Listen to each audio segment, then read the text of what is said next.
ایک محترم نے سوال کیا ہے کہ میں اسماعیلی عقیدہ جاننا چاہتا ہوں کہ اگر حضرت علی علیہ السلام کی نسل سے ہے امام، تو کربلا میں امام حسن اور امام حسین اور ان کی نسل شہید ہوئی تھی، تو پھر ان کی نسل کہاں سے آئی؟ تو میرے محترم آپ سے گزارش ہے کہ آپ تاریخ کو دوبارہ پڑھیں۔ کربلا میں حضرت امام زین العابدین اس وقت ایک حجرے کے اندر یا خیمے کے اندر موجود تھے، ان کی صحت اچھی نہیں تھی۔ اس کے بعد حضرت امام زین العابدین، اس کے بعد امام باقر العلوم، امام جعفر صادق علیہ السلام، یہ سب امام حسین علیہ السلام کی اولاد ہیں، اور کربلا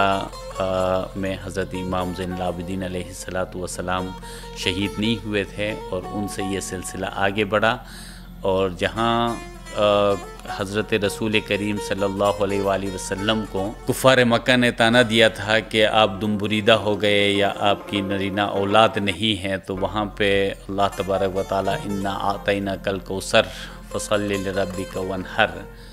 تو یہ آیت، یہ سورہ جب نازل ہوا تو اس کی وضاحت اسماعیلی پیروں نے کوثر کے معنی مرد کثیر الذریت، کس طرح یہاں مولا مرتضی علی علیہ السلام کی طرف اور ان کی قیامت تک ہونے والی اولاد کی طرف اشارہ ہے، اور یہ ممکن نہیں ہے کہ ان کی اولاد کو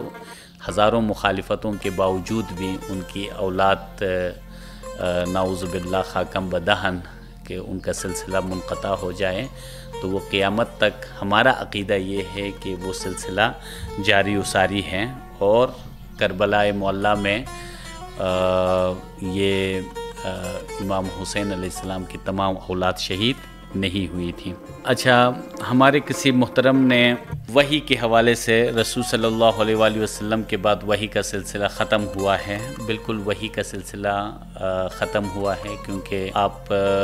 کچھ لیکچرز میں آپ سنیں گے تو اسماعیلی عقیدے کے اندر کس طرح 6 اطراف سے 6 انبیاء 6 صاحبان آئے، اور انہوں نے کس طرح تنزیلی کام مکمل کیا، اور اس کے بعد قرآن کی تعویل اور معرفت کا دروازہ بند نہیں ہوا ہے۔ مولا مرتضی علیہ السلام نے جس طرح ارشاد فرمایا من عرف نفسہ فقط عرف ربہ، تو یہاں پہ جب انسان صراط المستقیم پہ چلتے ہوئے فمن تبعنی فإنہ منی، جس طرح حضرت ابراہیم علیہ السلام کی زبان سے اللہ تبارک و تعالی نے قرآن میں فرمایا،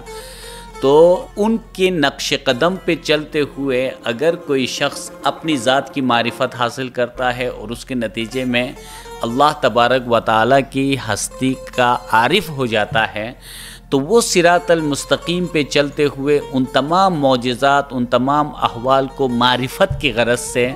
ہمارے عقیدے کے مطابق دیکھ سکتا ہے۔ لیکن گزشتہ ایک لیکچر میں ہم نے عرض کیا تھا کہ یہ یاد رکھیں کہ ایک ہے باغ کے مالک، ایک ہے اس مالک کی مہربانی سے اس باغ میں جا کر اس کی سیر و سیاحت کرنا۔ لہٰذا قرآن مجید جس ہستی پر نازل ہوا وہ رسول کریم صلی اللہ علیہ وآلہ وسلم کی ذات ہے، لیکن قرآن مجید کی معرفت، خدا کی معرفت ممکن ہے تو خدا کے اس